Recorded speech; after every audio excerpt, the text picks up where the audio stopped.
Story RH, le podcast RH qui ne vous raconte pas d'histoire. Bienvenue à toutes, bienvenue à tous.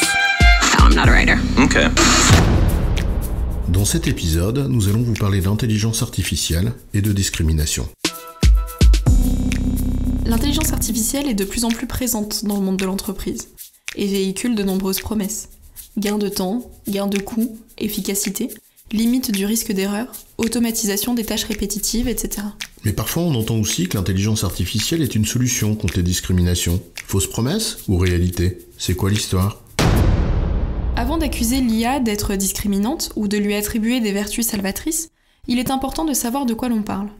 L'intelligence artificielle se caractérise par des algorithmes agrémentés d'une grande puissance de calcul, une quantité de données importante et une capacité d'apprendre. Il s'agit donc d'un côté de données et de l'autre de data scientists qui modélisent ces algorithmes à la base de la technologie.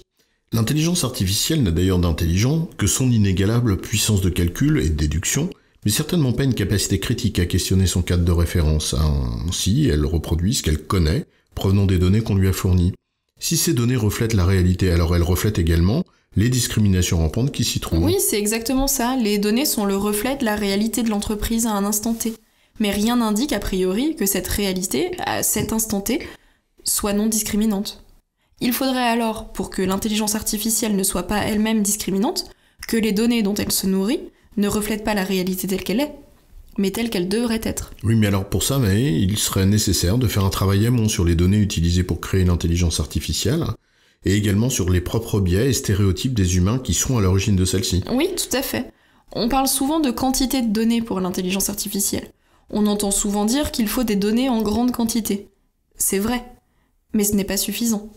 Il faut aussi des données de qualité. Nous parlons alors de nettoyer les données, pour avoir des données dites propres. Nettoyer la donnée, ça veut simplement dire s'assurer que la donnée ne présente pas de biais. Et les biais peuvent être de tout ordre. Des erreurs humaines, une suite de faits indépendants de la volonté humaine, des biais conscients ou inconscients qui sont perpétués et qui ont conduit à une situation déséquilibrée pour une certaine catégorie sociale, souvent en minorité. Oui, et finalement, peu importe l'origine de ce déséquilibre. Ce qui est important, c'est d'identifier qu'il y a déséquilibre et le corriger avant de fournir la donnée à l'IA. Parce que sans nettoyage amont, un algorithme va inévitablement renforcer ce déséquilibre.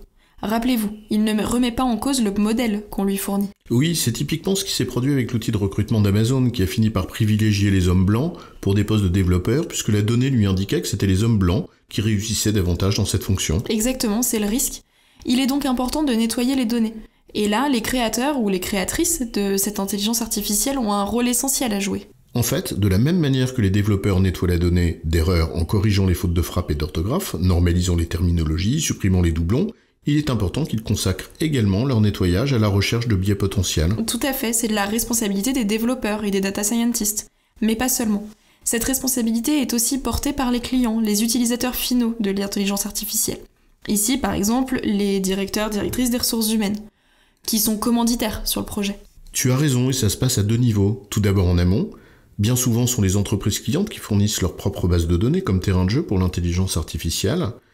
Charge à elle alors de mener conjointement avec les développeurs une étude de leurs données. Ça nécessite de porter un regard objectif sur les faits dans l'entreprise et identifier là où les pratiques actuelles ont conduit à défavoriser une population vis-à-vis d'une autre. Et ensuite, il est essentiel que l'utilisateur final, ici les professionnels RH, se rappelle que le résultat apporté par l'intelligence artificielle n'est pas une vérité absolue. Il est important d'user de notre esprit critique pour prendre la meilleure décision qu'il soit. Ça renvoie d'ailleurs aux compétences que les RH doivent développer pour s'emparer de l'analytique RH, mais c'est un autre sujet. Ainsi, quand elle ne se substitue pas à l'intelligence humaine, l'IA devient un merveilleux outil, permettant non seulement de gagner du temps, mais aussi de prendre des décisions plus éclairées. En résumé, si la donnée est biaisée, c'est certainement qu'il y avait discrimination avant l'intelligence artificielle. Introduire de l'intelligence artificielle alors ne changera pas fondamentalement ces facteurs de discrimination. En revanche, un projet d'implémentation d'outils est une réelle occasion de se questionner sur ces facteurs.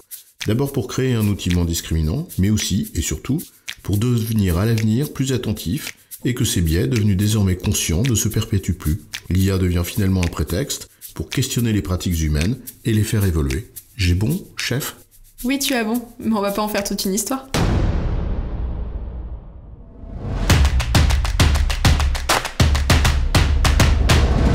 Story RH, le podcast RH qui ne vous raconte pas d'histoire.